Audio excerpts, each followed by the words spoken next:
Riveting content. Empowering your life. Welcome to the Sphere. This episode is sponsored by Houston Housewives of Finance. For more information on increasing your cash flow, becoming your own money manager, and to schedule your complimentary personal finance strategy, contact the Houston Housewives of Finance today at 1-844-700-4463. Elite Dental Wellness.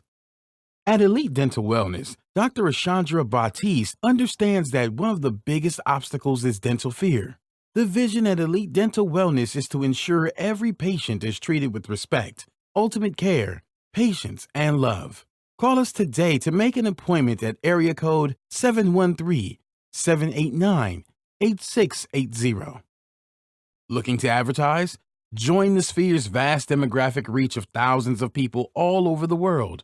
Send an email today to advertise@thesphere.tv or call us at area code 832-772-7789.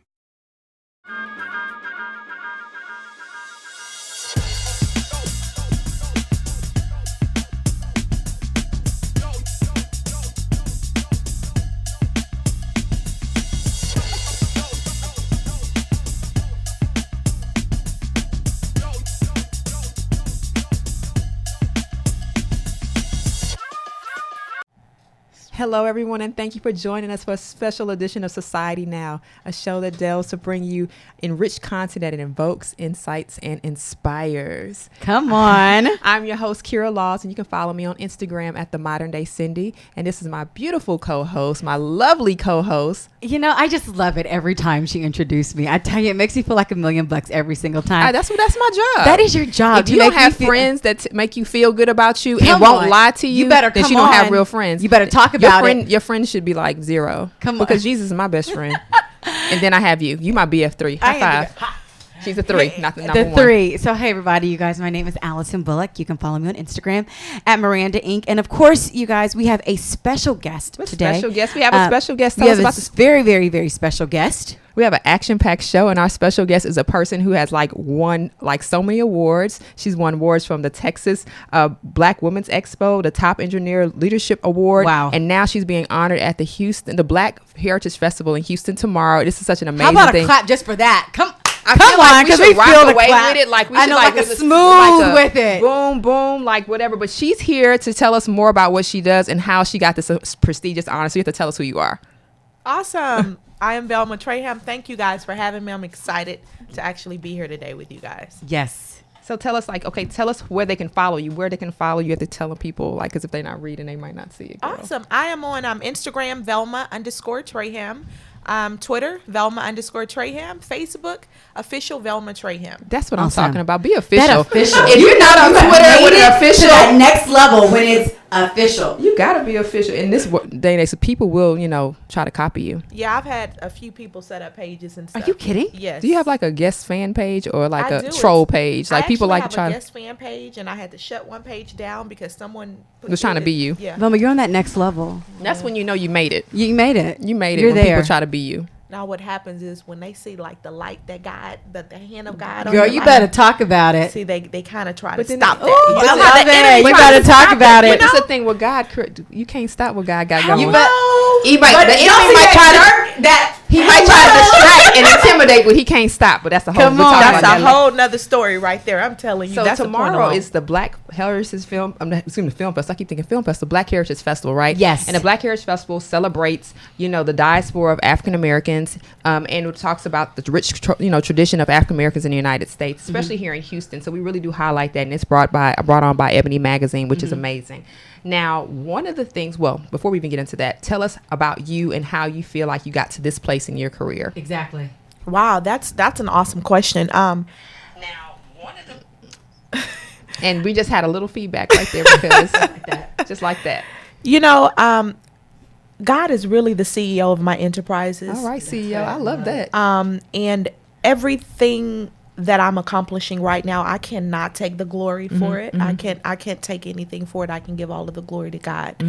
I believe that how I arose at this point in my life, in my career, and just where I am today is the ability to fail forward fast. Can you repeat that? I just like that. Sure. The ability to fail forward fast. Which means that failure is not a bad thing. People need to embrace failure as an opportunity. Fail forward fast. One of my main things I tell people is temporary failure is not permanent defeat. That's right. And because I've been able to, I've had several different businesses. I've been an entrepreneur since I was 19 years old. I've had one job in my entire life, and the other one, two jobs in my entire life, and the other ones was primarily Journey's businesses. I've had, a luxury hair extension salon. I've had a income tax franchise. I've had a trucking company. I've had a liquor store. I've had my share of businesses, and it hasn't been, very easy. And when I was going through it, and when I, I failed, I was thinking, every time I failed, I kind of felt like maybe this isn't for me. And then as I continued to go, I learned that I grow through what I go through.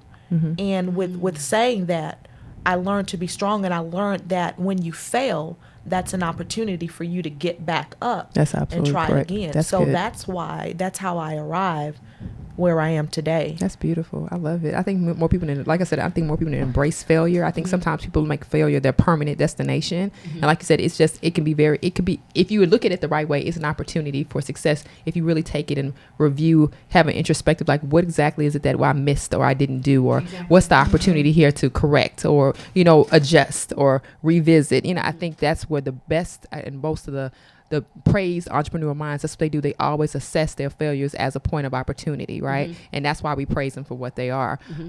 So tell us more about your book. As I see you brought this amazing book. Can we zoom in on this? This is the book, everybody. Can everybody see it? Whoop, whoop. That God white says for go. you. Now the first thing, anything that says this right here. Okay, this is right here will get me anytime because you talk about the living God. The living God. So I think anytime you're talking about this, I'm always going to be like reading like the back, like, okay, what is this talking about? Is this going to help me in life? Okay, purchase. Like, let's go. Because I'm always looking for that, because the word of God has to be not just in Bible, but it also be embedded in experiences. Because I believe a testimony actually is a teaching moment for everybody, not for you, but for other people. And a lot of people don't share enough. So tell us about this. That is so true. Absolutely. When God says go, well, the subtitle is turn your storms into an unshakable relationship with God, leaving it all behind. So in early 2016, the Spirit of God led me out of my hometown, which is Houston. I love Houston. Oh, so you are from the H. We knew it. We were like, she's from Houston. Yes. Come on, H-Town. I have built my empire here. Okay. So this is my comfort zone. This is where my family is. This is where all I know is here in Houston. Okay. So can you imagine when the Holy Spirit say leave? And I'm like, wow, leave? Why am I leaving? What am I going to do? Where am I going? And at that time, I didn't know if I was going to, I was contemplating between Atlanta and Tennessee. And so when the Spirit of God told me to go, I questioned it, a few hours. And then, I was even crying a little bit because I'm trying to figure out, why do I need to go? And so I was just obedient, and I picked up the phone and I start calling, my mom and, my family and my clients and some of my friends and say, hey, I got to go. The Spirit of God told me to go. My mom was like, you don't know where you're going. Come on, Abraham. That's an Abrahamic moment. Abrahamic The Lord tell you to leave everything and go. Yep. Leave everything and go. That's a journey. Everything and go. And so I left. I got on the highway. I took my son, my 6-year-old son, and we left. And we went to Atlanta, Georgia. And when I got to Atlanta, the Holy Spirit told me not to do any work for 6 weeks. Don't try to get out and network. Don't try to, but because we want to do what our flesh wants to do. Repeat that again. When the Lord tell you not to do, it's the obedience game, right? Obedience. You got to be obedient, but I wasn't obedient, and then I had a crash. Okay, and that's what you'll get to that into the book. Yeah. So what happens is when you're not obedient, you get a crash. There comes a storm in life because something happens to get our attention, right? And so I went to Atlanta. And even though the Spirit of God told me not to do any work, I decided that I was going to I need to get out and meet people and all of this stuff. I need to get busy. Okay, we're on a time. Okay, I'm here. I follow the directions. I'm here, this, that, and the other. Yeah. And then I get a call from I'm sorry, y'all. My eyelashes. It's so. Listen, I miss mine. I miss my lashes. Girl, I'm over here. I'm sitting there like I miss them. R.I.P. lashes. I'm talking about. I'm like R.I.P. for my lashes. Women, y'all know this is a part. Like this is like hair. Yeah, like y'all. This just R.I.P. Ignore me right now because they're 5D and they just kind of just. I got it. R.I.P. for the lashes. Come on, lashes. So I get a call from a prophet named Tony Irvin from Tree of Life, and I'd worked with him previous with my marketing PR company. He called, and I was driving at the time, and he said, "Hey, woman of God, what are you doing?" I said, "I'm driving." He said, "Well, can you pull over? I need to pray with you. I'm preparing to go to Amsterdam, but I see where the Holy Spirit has shown me where the enemy is trying to take you out." And I was like, wow. I said, okay. So I pulled over and I let him pray. He, spoke in tongue and he prayed over me. And so little did I know, the very next day I was headed to take a meeting that I should not have been taking because my 6 weeks was not up. Going to Atlanta, I ran a red light. I was on FaceTime eating, doing all kind of stuff I had no business doing. Ran a red light, was hit by a semi-tractor truck that spun me around in the middle of rush hour traffic, and then I was hit by another car. Brand new Lexus, not one airbag deployed. I didn't have a seatbelt on.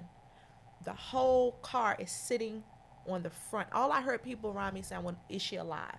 The glass, everything was just scattered.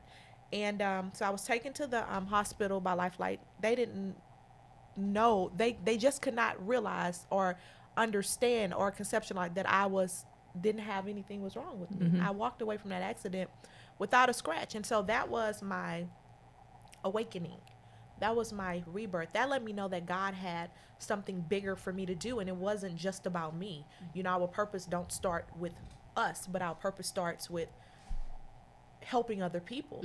And so that's the beginning of it. And so I had a crash that started it all, and then I kind of just go back from my humble beginnings, and how you start is not how you have to finish. I'm from Third Ward, and a lot of times people they prejudge you. They don't know what you've been through, and oftentimes we don't look like what we've been through. Which is a good thing. Bless God, because because a lot of people have physical crashes, but sometimes we have metaphorical crashes. Very much so. And thank God we don't look like some of the scratches, the bumps, the scathes, all the stuff that we experience in life. Thank God God has covered us, and we thank God for those people that intercede that we don't even know. For sure.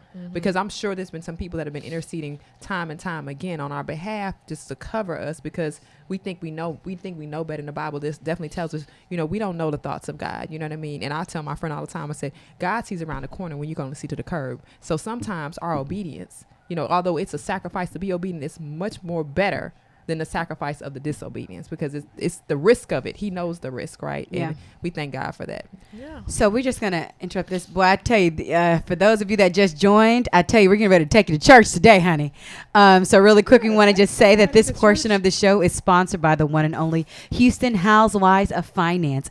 Did you know that only 4 states in the United States offer financial education?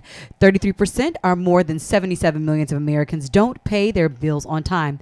39% of Americans carry credit card debt from month to month, and 39% of Americans say they do not have enough in their savings. Do not become one of these statistics. Let Houston Housewives of Finance advise you on increasing your cash flow and becoming your own money manager by scheduling a complimentary personal financial strategy. Contact Houston Housewives of Finance today at 1-844-700-4463 or email them at info@houstonhousewivesoffinance.com.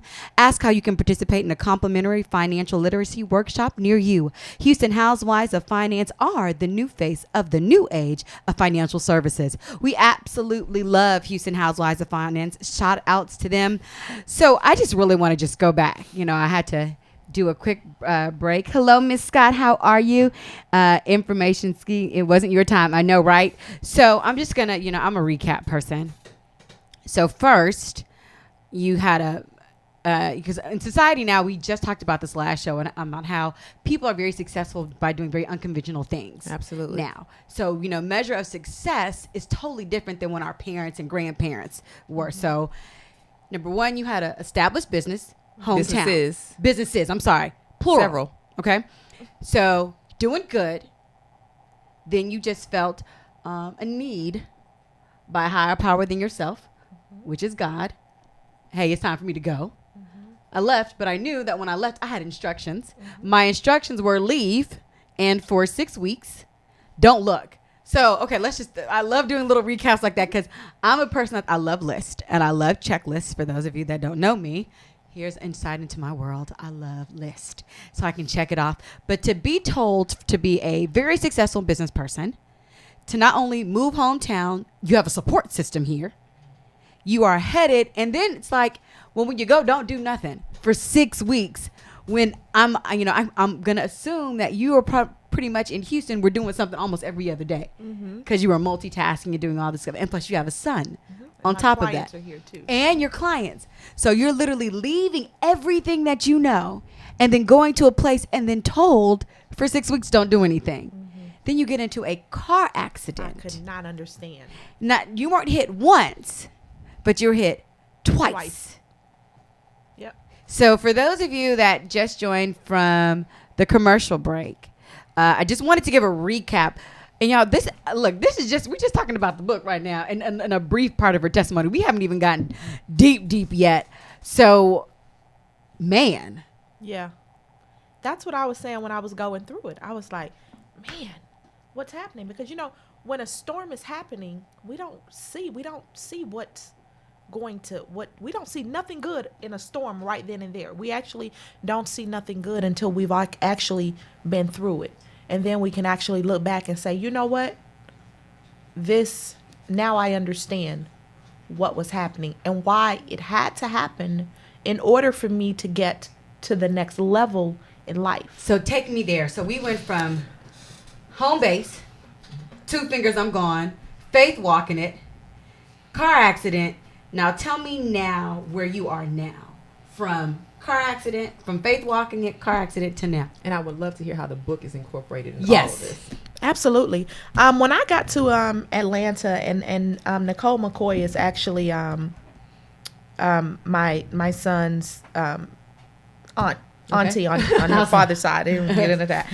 And she was a real big support system when I got to Atlanta.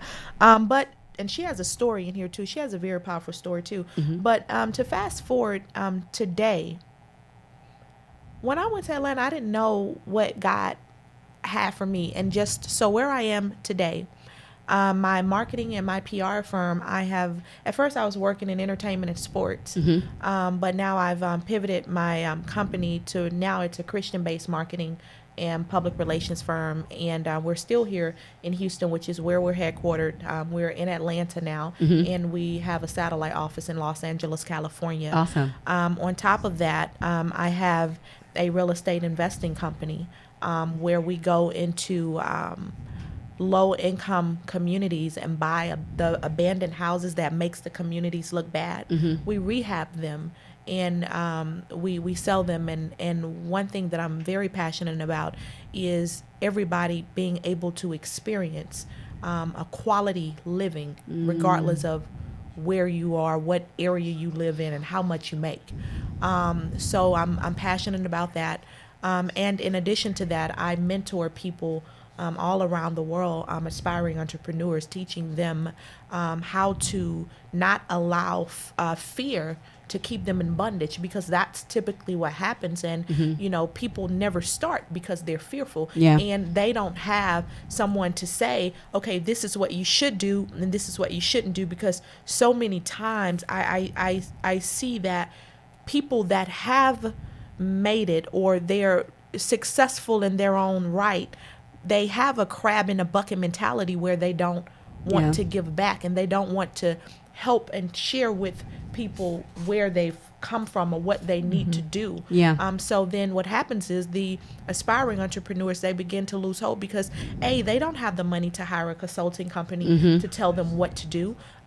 B, they begin to do things that they think is what they should do. Yeah. And it's kind of like you can't do what you think you need to do. You need to have the right mentorship and the right coach, because in order to get there, you need to have someone that's there so that they can coach you through it. And so a lot of times I'm realizing that the world have a lot of we have a lot of problems in the world, and the problems need to be solved. And so who's going to solve the problems? Entrepreneurs and leaders. Yes. So we have a lot of entrepreneurs and leaders with a lot of great talent, but I don't believe that we have enough leaders that can lead effectively and in the right manner. There's a lot of leaders and there's a lot of following going on. But if you look at what's happening in the world, they're following the wrong type of leadership, which is why they're going nowhere.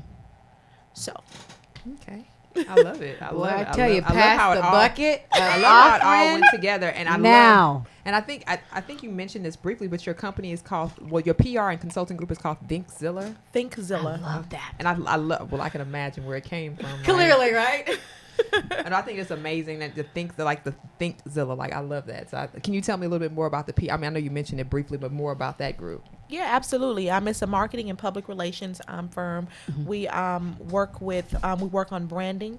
We do SEO. We help leaders and small business owners with their business development, tailoring their brand development to target the right audience. One of the challenges with new businesses is they have the right service and the right product, but their content is not tailored to meet the right audience. So your content needs to be tailored to meet the right, to connect with the right audience. A. B. Have you done your research to know who your audience is? A lot of people don't know who their audience is. And so we put together business plans to help business owners to get to that next level. That's good. We help them with their growth, with their marketing strategies.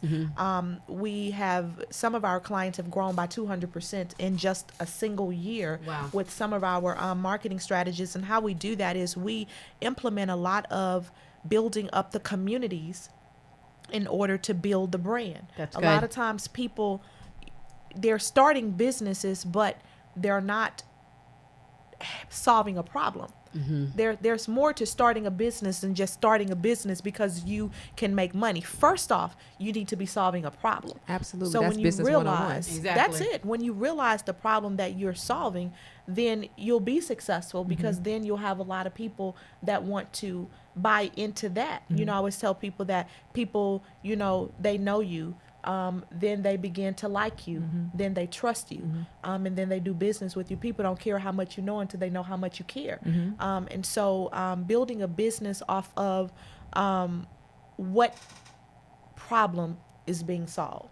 And so that's what we do. We just pretty much help from, grassroots all the way to a massive company, growing the company massively. At first, when we started, we primarily was just focused on public relations. And then I realized that it takes more than public relations to build a brand. And what I was doing was more than PR. Public relations is media strategy, making sure that you have the right press releases and components to target the right media, making sure that your messaging is on point. But what I found myself doing, I had to do SEO. I had to make sure that when people get on social media that, they're pulling up the right keywords so that they can find us.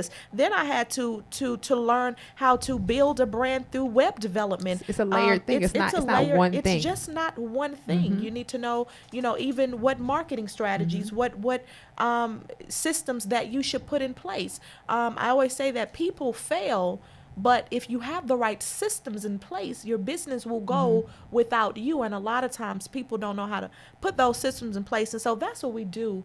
We just help from grassroots into a big company. Boy, I tell you, Miss Scott said, I love it. For all you guys on Facebook Live, please do not forget to share.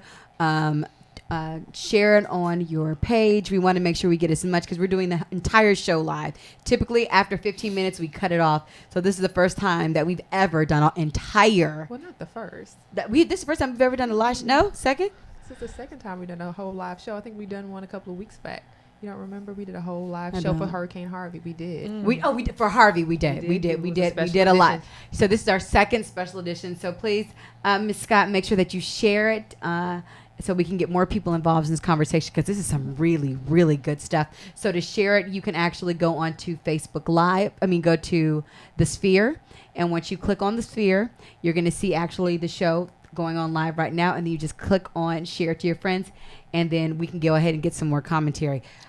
So. Okay, so tomorrow is the Houston Black Heritage Festival, and it's going on tomorrow beginning at 10 a.m. It's running through the bulk of the day. She will be there tomorrow from 1 to 7. Yes. Talk, answer questions, communicate with the people, receive her beautiful award. She's an honoree. We are super excited. Congratulations. Other people are honorees as well. Mayor Sylvester Turner. Wow. Darian Ward. Isaiah Carey. Yeah, Isaiah Wow. Carey. So you are sitting in the seat with kings and queens. So I think that's amazing. I think that's really, really great. And she's hometown, y'all, H-Town. We love hometown. We love do. H-Town. We love hometown. But she's hometown, but she's not local. She's global. Let's be clear. We got to speak a thing. I believe in that. But because of her background, we want to keep her on for the rest of the show, because there's many things that she can contribute to the conversation. So we can kind of slide into our society second if you want to. Go for it. Society second is the time we talk about hot topics in the news. Mm-hmm. Awesome. And then from there, we'll talk about a lot of other things as well. But one of the biggest things that's going on right now in the society is Puerto Rico. Hurricane Maria was about a week and a half, 2 weeks ago. Yeah. And now we're starting to hear word from the White House that they're starting to send relief. Now, relief is different because they had to, adjust the sanctions on the act that would allow them to allow persons to ship to Puerto Rico without double taxation, double shipping costs.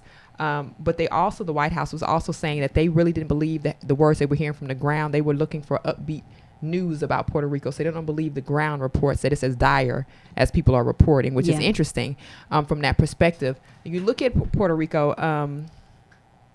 we're looking at, I've been to Puerto Rico twice, and, you're talking about a whole island country that has no electricity. They're running out of water. They're running out of food. The other day they showed the lines for gas, and it's not a lot of gas because in Puerto Rico they use diesel. So you think about what it takes to get diesel gas there. It's just a lot of issues. The interesting thing is, I know people are the White House response was too slow. It was too slow for this to be a U.S. territory. What are your thoughts about that, ladies? So I'm going to have my positive Patty moment. Okay. I think it's really important. So there's a lot of stuff going on with all these different storms. And the good thing about everything that's happened, I have seen more unity across the board. Mm-hmm. Before, certain parts of the government would really step up, and everyone would kind of follow suit. Different administration. Right. And now it seems almost reversed. Mm-hmm. Seems like there's people, regular, your next door neighbors, all the way down to celebrities that are coming through. And it's my positive Patty moment is I love the fact that there are people that's like, hey, I really don't see anything being done, so I'm going to go ahead and I'm going to do this. And I'm going to do that. That's my positive Patty moment. But that's the world we're supposed to live in. We're not supposed to wait for leadership to tell us what to do. If we're really going to be as one, we need to learn how to take authority and help one another out. And I think that really was shown when Harvey came to Houston. Yes. And it's been duplicated over and over again. And I'm very thankful for persons like catching wind of it. Like, we're not going to wait for assistance to come to us. We're going to actually help everybody. So what was your thoughts about that? There is a lot going on. There's definitely a lot going on. But I believe that in the midst of every storm, mm-hmm. there is a solution to the problems that are happening, right? And unity is so important. You got, this, Black Lives Matter. You got all of this stuff that's going on, mm-hmm. and what these storms have done is it have caused and have forced people to join forces, mm-hmm. to do things together, mm-hmm. instead of dividing. And what I and God knows my thoughts and my prayers are with everyone that is affected and impacted by the natural disasters. Mm-hmm. I've actually been doing a lot of donating and things of that sort, and I've also been interceding a lot in prayer for the people. People don't understand how powerful prayer is. Prayer is powerful, and that's my take on it. I'm going to continue to pray and just seek God for the answers, because we don't have the answers, and everyone is commentating on what they believe or what they think, and I am going to follow what God has for me to do, and what he's telling me to do for and with the people. There's a lot of people that have lost everything, man, and there's a lot of people right now that have lost hope. You can't keep telling these people the same thing. Oh, it's the new season coming. We know it's a new season. We need some leadership.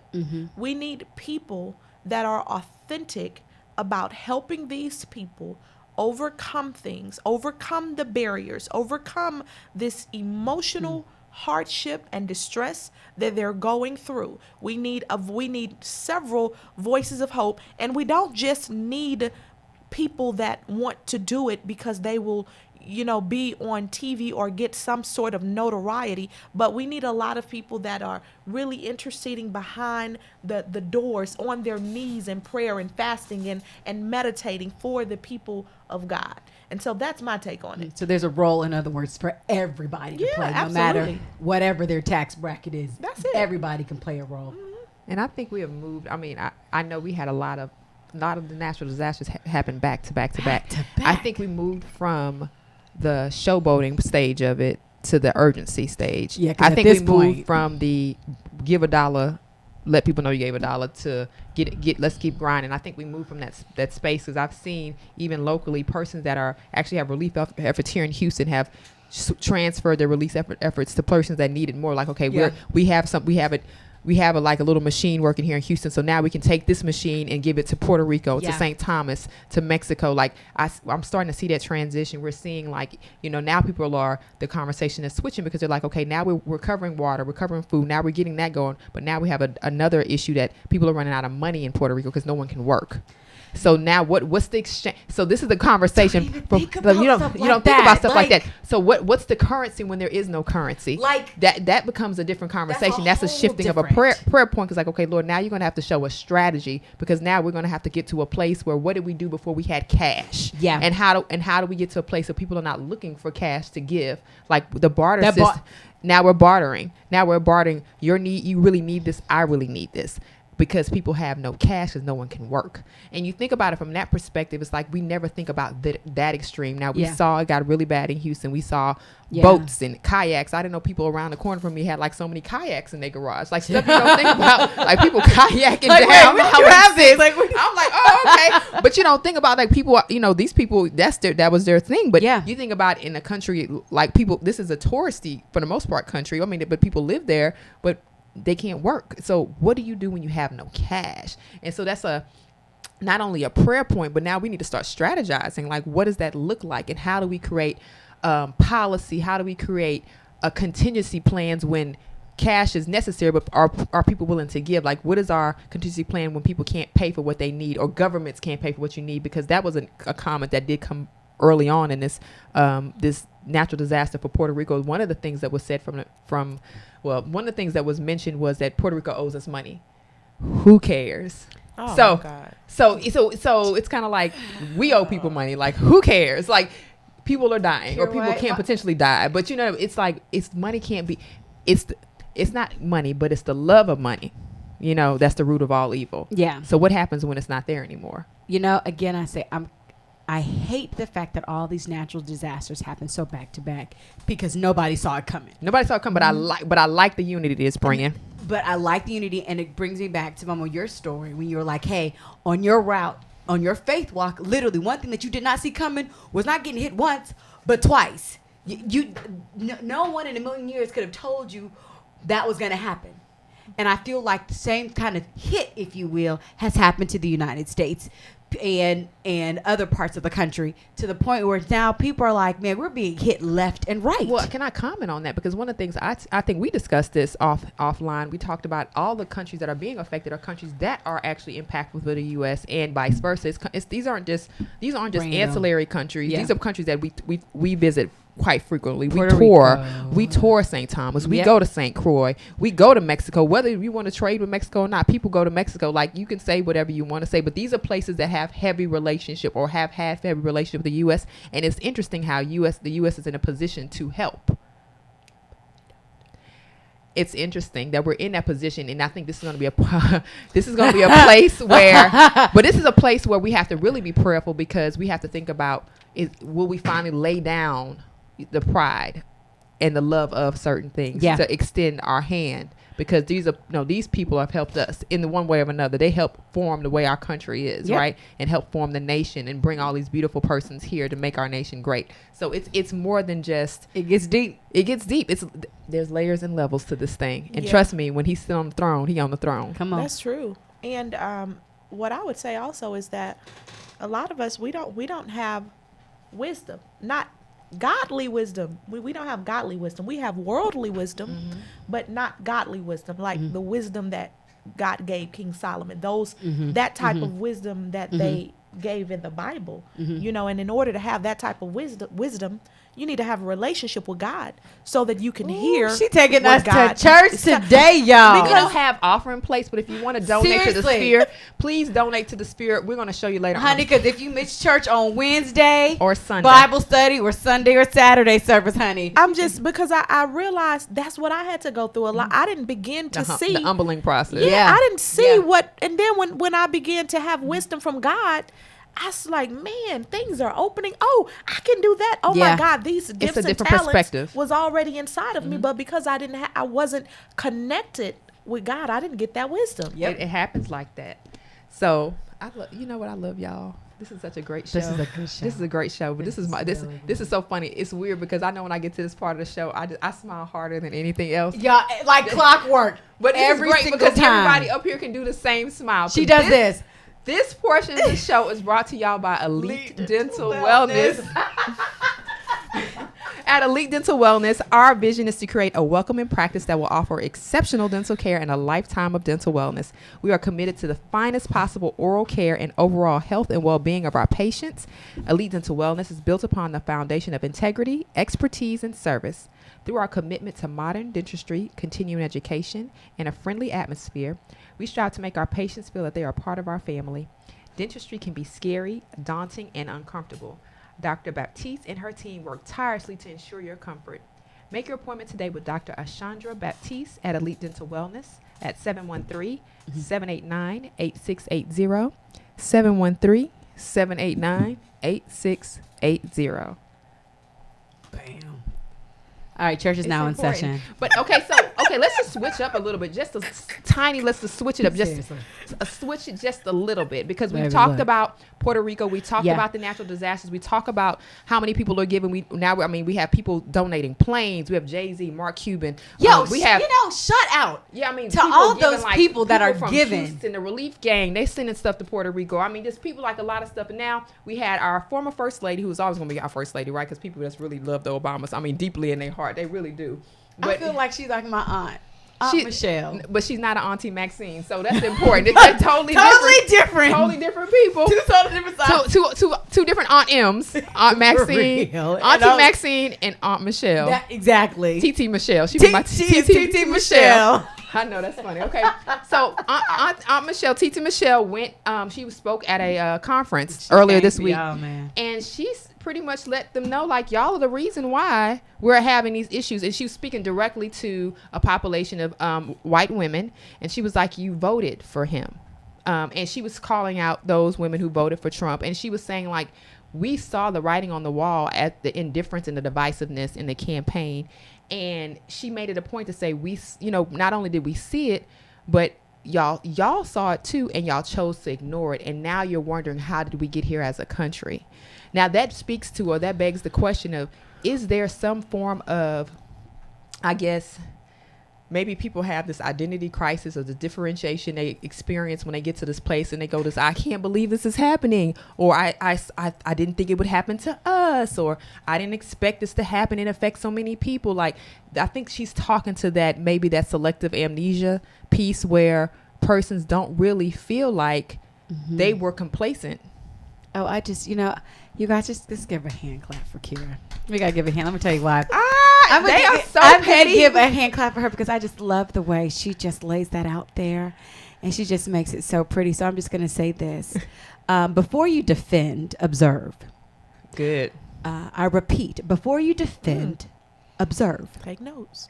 I want you to be quiet because I don't want you to shut up because I'm not rude like that.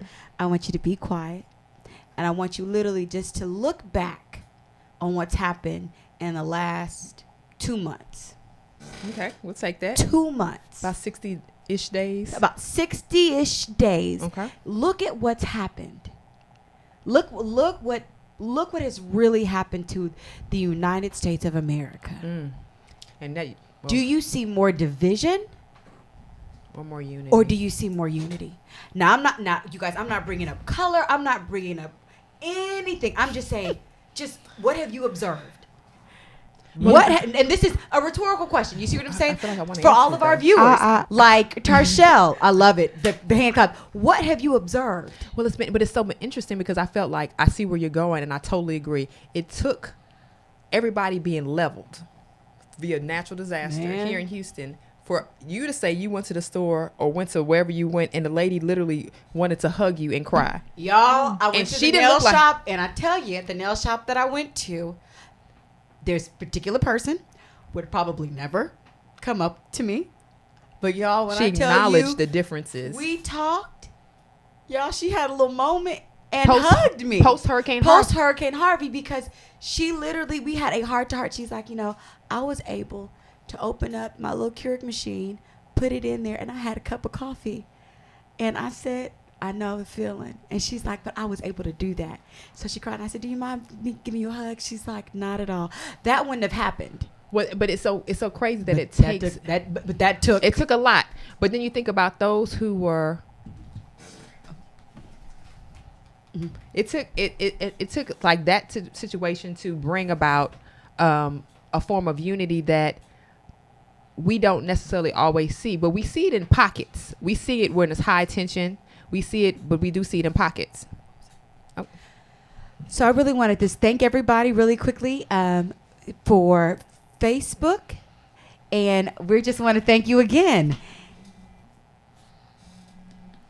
Okay, so back to what we were talking about I love Facebook. Facebook Live is amazing. We need to use it more frequently, like all the way through the show.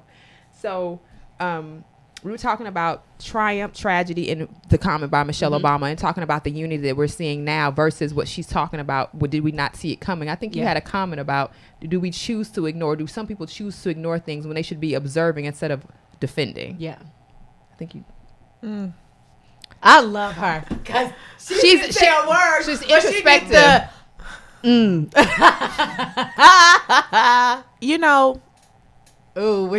the head scratch. Because you gotta just tell the truth, Man. And I know I'm going back to the Bible again because this is what happened. Because honey, she takes us to church. Because if God can use an ass, a donkey. And it's got to be that person that would say that if God can use an ass. I mean, I'm just saying, I gotta be petty, and not the Harlem Nights, not the Onyx. I don't get it. Don't worry about it. For those local persons. I don't get it. I want to laugh. I am so serious. But they're laughing. I'm like, I don't get it. If God can use an ass to get things done. He's using a lot of us to do things that we should have been doing a long time ago. That's the good. Okay. That's so good. Here's another thing. People are so ungrateful. You have everything that you need, and not one common sense, human decency come to your mind to help and give back to people. You just hoard. And so that when something happens and then you lose everything, then it puts you in a different mindset, because now you understand what it feels like to be humbled, to lose something. You understand what it feels like to have to need help. Yes. Right? Yes. So this is the thing. A lot of times we have so much to where we don't realize that we're self-sufficient. Mm-hmm. Yeah. Right? Yeah. God wants us to be dependent on him. So if we can do it ourselves, then what do we need God for? Absolutely. So he reminds us by taking everything and then using us to do the things that we should have been doing all along. And it's an interesting dynamic because a lot of people don't realize, like you said, we've made so many other things our God. Our jobs are our God. Our cars are our God. What if we can afford to do certain things? That becomes the things that we work toward. We work toward getting a certain type of house. We work toward getting a certain type of lifestyle, but that we start praising and worshiping it and forget that every blessing, true blessing you receive, it really does come from him. And so I used to tell this, share this all the time. I said, I try to work as he's my supervisor. They're just the conduit in which I get the check. Yeah. It's the same principle. So I need to honor him first and understand that if in fact I lose anything, I can always be brought back to me. I'm always in a position of power when I realize everything is aligned. And so you're absolutely correct. Sometimes things are and I'm gonna say parenthetically taken away just to make sure we have alignment. Now that doesn't assure alignment. It assures decision making. Because at that point you have the decision to make. You can recognize what's happening to you and you can be positive about it or negative about it. You can be pessimistic or optimistic. You have a choice. A lot of times people take it and they wallow for so long, but then many times people take it as an opportunity to be great. Yeah. Let me be great. Or like you said, even in business, I see a need. Let me feel a need. And that's where some of the best things are birthed, through situations where things are the most dire, where the needs are, people's needs are high and resources are low. That's when you start seeing businesses birthed, right? Because it's like, okay, I see a need. And then you get that, wow, and you realize, okay, God has been with me the whole time. I just needed to realign some things. And that's, I think that's a beautiful thing about being in a relationship. Dun. Boom. Okay. I'm so petty, but I'm not, because I love Lord. Okay, so interestingly enough, some other things have been going on too. Not just what's going on in government, what's going on in natural disaster, because it's carving out this whole scenario and this whole conversation we've been having, but also what's been going on locally here in the United States with the national anthem protest that's been going on for about a year, a little over a year now. But now over the weekend, we talked about this earlier in the week in our show about how we had the Saturday morning tweet storm or the Friday night tweet storm that happened, and the threats of persons losing their job. And then we saw Sunday that we saw NFL players band together, owners band together. Then there was conversation about, was it real? Was it fake? Do we think it's going to be long lasting? And then we get to midweek, and we saw what some people consider the slap held around the world, because Sports Illustrated released their cover for the month and talked about how all these sports persons did a tribute to all these sports persons, these athletes and these coaches on the cover, and Colin Kaepernick was not present on that cover. They had LeBron James on it. They had Steph Curry on it. They had all these different coaches, but they did not recognize Colin Kaepernick as the person who actually started a protest. And begs the question is, is he still being blackballed from sports? Is this a form of blackballing him by not even putting him on the cover? Because he's the person that started the protest, and are we protesting for the right thing now? Are you asking me the question? I'm asking whoever wants to answer. Ask the question one more time. Producers in the back, everybody. Ask the question one more time. Is he being still blackballed? Is this a way of blackballing him even on the cover of Sports Illustrated? And the response would be yes. Because they're recognizing these people for taking a knee or coming out and making comments, but they're not giving him, or not saying, because he's not even asking for the shine, right? But they're not even recognizing he's the reason why all of this stuff has started. He's the reason why the tweet storm went the way it went. So for whatever reason, I don't know why, but you got the Currys, the Jameses, but Kaepernick still, he still brings an element of being very uncomfortable. People are still not.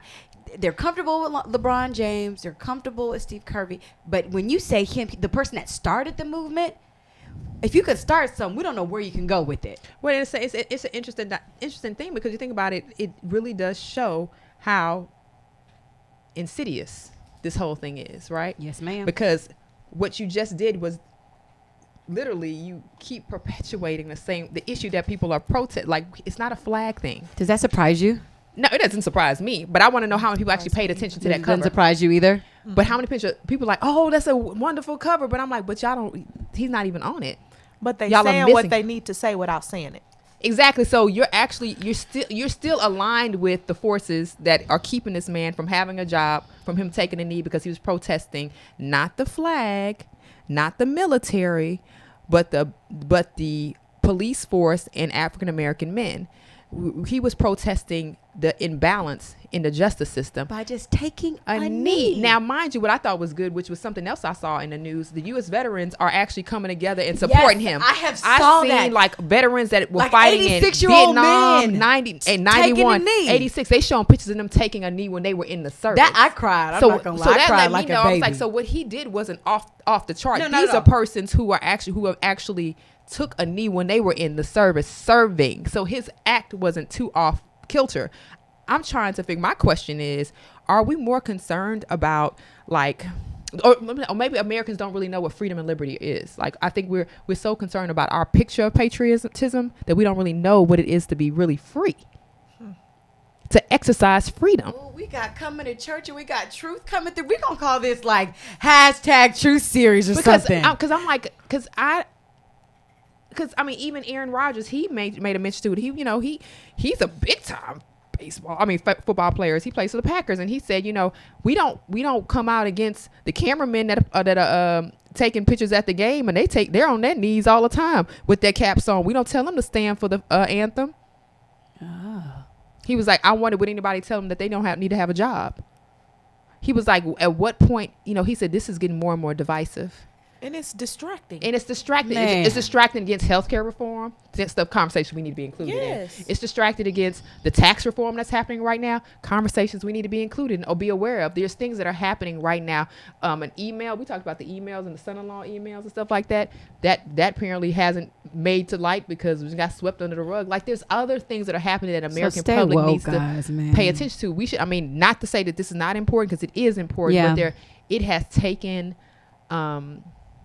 Front and center, a place that it's enough space for it all to exist, but this has become a conversation that nobody really wants to have. Nobody wants to talk about the truth behind it. They're saying everything but the real. Like, they're literally talking in circles. Because I'm trying to figure out, and I think we talked about this as well. So if I send my kids to school, will they be forced to stand for the national anthem, the Pledge of Allegiance? Because if not, I mean, they shouldn't have to stand just because everybody else is standing. Will they look like they're being disrespectful? But didn't they have like an article back? This is back in the day when, especially in HISD, you've got a lot of different types of children, different ethnic groups that literally don't believe in certain things. So they didn't stand during the pledge. It was a big article, like back in the day. It literally was like, for those students, we're not going to force them to. They can sit down. I don't think it should make any difference now because that's like me going to work and something happens at work. You can't force me. My job doesn't make me do this, but if they had a Pledge of Allegiance at my job, they could not force me to stand for the Pledge of Allegiance because that's not what I signed up to do. But as long as I'm doing my job, it should be fine. As long as I'm not creating a distraction, it should be fine. I think the distraction occurred because people made it a distraction. People made it a point to create a conversation around something that didn't exist. We have a petty president. We have a petty. That's just the bottom line. That didn't even come out of my mouth, guys. But clap for that, man. Yes.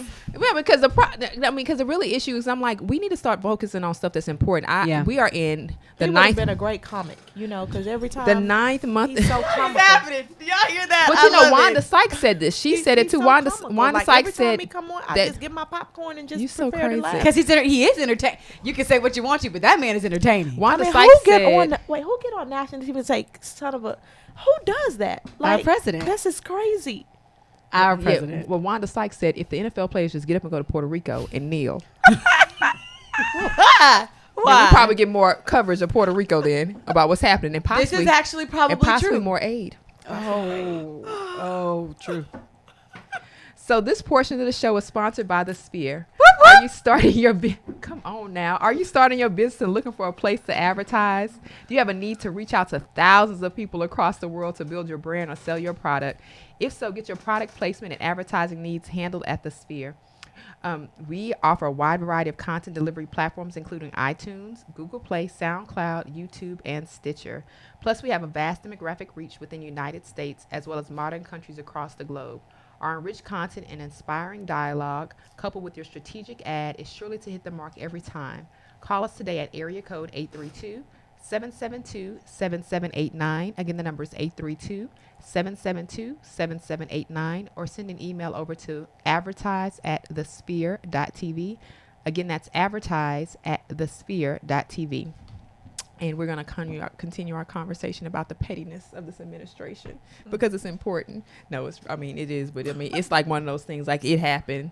Every day it's something, literally. Every single day. Every day, but it's every day. All day. Like every day, all day it's something. From the tweets, you know something is crazy when Twitter block you. Yeah, Twitter does block. Twitter block our president. Like, Twitter, how dare you? Because they said, like, time out, bro. Like, time out. Enough is enough. And it's so sad because I'm like, it's taking it to a whole nother level. But it's forcing people to have conversations that they wouldn't normally have. And it's forcing people to actually address the stigmas, the biases, the prejudices. The real issues that we talk about in our homes all the time. It's uncovering a lot of things that some people might have thought they had gotten over. Yeah. And it was still there. Whether it was from 1900 to, you know what I mean? Like, some things were so deeply seated. Like, a lot of things have been shaken. And I think, unfortunately, some things have to happen. Yeah. To actually get people to get woke. For sure. Sometimes to get woke and to stay woke. I think some things have to happen. Seriously. Please stay woke. Please don't close your eyes. Don't sleep. Your eyes. Don't do it. Because you'll miss something. Stay alert. I always stay on task. Which begs the question. So this is another thing. So back to NFL conversation. So I think we talked about a couple of weeks ago. They said that the NFL was in conversations to have Jay-Z do the halftime show. And of course his answer was niggity no. He said no. Not. Okay. He said niggity no. He didn't say niggity no. I'm sure saying did. that. But I'm like, that would be hilarious. That was my rap. That wasn't me trying to make it or something else. It wasn't. It was just no. Okay. It wasn't nothing embedded in that. Just make sure I clarify that. You actually have to clarify. I have to, because people are like, I think she said something else. Did you know that Jay-Z said? And I'm like, she said, no, that's not what I was saying. Okay. So anyways, but now we find out that Justin Timberlake is the person that's going to supposedly is going to perform at the halftime show, which is making people feel some type of way. Now, why do people feel some type of way about Justin Timberlake? Why do people feel some type of way to Justin Timberlake? Because he was not banned from the Super Bowl, but Janet Jackson was. Why do we feel like that, people? People are really still upset about that. They haven't gotten over it. And they say that he has a case of white privilege. But of course, what do y'all, is this a case? This, I don't know. So I think it's two things. It's interesting, out of all the people, they would pull him. Because Justin Timberlake, when I think of entertainments, he's one that you can put him on a stage anywhere and everybody will love him. I think he was a true entertainer. I would have seen Bruno Mars again. Or Bruno Mars, but he's another one. But I'm thinking it's interesting that they chose him. Because Bruno Mars, last time him and Beyonce, he came through with it. He still made a statement. He did, but Bruno Mars is a great entertainer. Very much so, but I think it's interesting that they chose Justin. I think but I think it's also very strategic. We just talked about, in your line of business, learning strategy, learning about branding. I think that I don't think they were just like, oh, let's just choose Justin. I think it was like, you know what? Right now, the way this is going, we need to find somebody that can be right here with it. Neutral. And the person, matter of fact, okay, this person said no. Dang it. This person, no, we probably can't even think about this person. They can't go too far right. They can't go too far left. So they have to go neutral. So my question is going to be, because somebody said, well, I'll just watch the halftime. I was like, no, you don't want to just watch the halftime show, because that's when they make the money. That's the whole point. And most people don't want to actually watch the halftime show. I'm not saying Justin Timberlake isn't hot, because I know he has made great music in the past, sure. But I don't necessarily know. And he has a huge following. Yeah. But a huge following of who? But it's everybody. So it really shouldn't matter if people are really boycotting, right?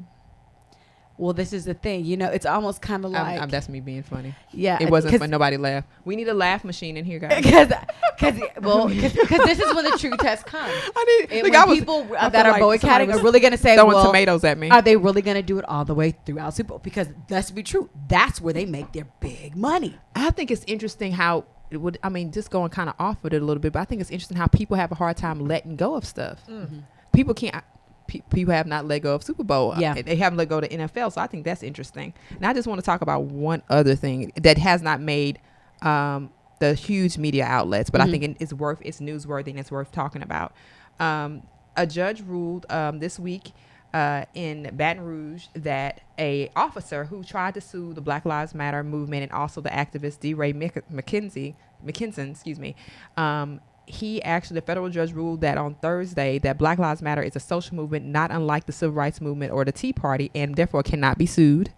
And the police officer filed for lawsuit against McKinson, I can't say his name, last year. And they were saying that suit does not stand either because the officer's own word said that that person was only there as a protester, not necessarily he didn't incite anything. So I thought it was interesting. Again, this did not make national outlets, but it should have, because this will kind of clear this up. Black Lives Matter movement is a social movement, not unlike Civil Rights Movement or the Tea Party. People need to understand it. It's not a hate group. Mm-hmm. It wasn't inciting hate. It was actually it's a social movement. And it cannot be sued. I mean, the law is on its side. Mm-hmm. I think people need to understand that the law is on the side, which means the Constitution is on the side of this group. Yeah. Don't get upset when people have a right to protest and have a right to actually protest peacefully. Despite what people may feel about groups because it has ethnicity tied to it, it doesn't matter. It's peaceful protest. And we live in America, and that's part of the American dream, right? That people can unify to spread a message as long as they do it peacefully and they don't incite any problems. And I think that's what the federal judge noted. Let's be clear. I want to make sure that we put that out there, because that's a message that keeps getting cements in conversation that Black Lives Matter movement is a hate group. That's not true. Nowhere near that. And I don't necessarily know if you have to enroll in Black Lives Matter, but I happen to be African American, and I believe all lives matter because Black lives matter too. It's not to the exclusion of any group. This came about because at some point all lives did not include Black people, just like at one point the Constitution did not include people of color. Yes. We have to be honest about that conversation. Sometimes we say that all lives matter. That doesn't always include those that have been disenfranchised in the past. So we need to make sure that when we're using these terms that we're not using it to the offense of groups that have been disenfranchised. And when they use a term to say that they're trying to empower their group, that doesn't mean that they're saying that you don't exist. Obviously, we're all here together. Obviously, you matter, because we can't have a world economy without anybody. We just can't function on our own. We just can't do it. Yeah. And that's my tea or water. I love her tea for the day. You guys, this has been a jam-packed Take You to Church show. We want to give a special thank you so much to Miss Velma Trayham. Please get her book, When God Says Go. You can go onto her website at www.velmatrayham.com. You guys, this book, I just glance over some of the chapters, y'all, and I can't wait to dive into this book. And definitely come, if you're in Houston, come see her tomorrow at the Black Heritage Festival. She will be on hand between 1 and 7 p.m. So you probably can't catch up with her. See her beautiful face, shake her hand, get the book, get an autograph. Yeah, and have like an offering envelope ready, because honey, let me tell you, she might give you a word. She was bound to take you to church, honey. Just go ahead and just slip that little tie through. She said she appreciates the money that jingle, but she rather had a money. I'm petty. I'm kidding. She didn't say anything about any money. That's just me. She is not looking for. She literally was she's not looking for coins like that for offering. That is so funny. She just shares her testimony and is really encouraging others just to really just do the best that they can and be obedient and to really do things God's way. We appreciate you so much for taking time out of your busy schedule for coming and joining us here at Society Now. Thank you so much for coming. Thank you. And for all of you on Facebook, we hate to say it, but we won't say goodbye, but we definitely will see you next time. Mr. Edwards. Hey, Cleveland, what's up, bro? Hey, Day Edwards. And Mrs. Scott, we appreciate you guys so much. Do not forget to share this podcast so other people can know. And don't forget to subscribe to our show. You can go on all major platforms, iTunes, Google Play, SoundCloud, and Stitcher.